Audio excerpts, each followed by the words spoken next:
এইষাৰ কথা কেতিয়াও নক'ব। মানুহ পৰিস্থিতিৰ দাস নক'ব। যিমানেই ক'ব আপোনাক পৰিস্থিতিয়ে গোলাম বনাই পেলাব, ছাৰ্ভেণ্ট বনাই পেলাব, দাস দাসী বনাই পেলাব। ৰাতিপুৱাই শুই উঠি কওক, মই কোনো পৰিস্থিতিৰ গোলাম নহওঁ।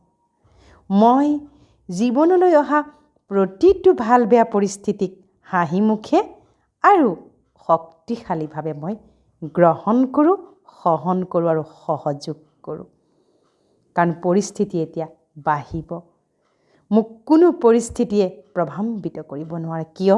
মই শক্তিশালী ঈশ্বৰ আল্লাহ গড ভগৱান পৰম পিতা পৰমাত্মাৰ সন্তান।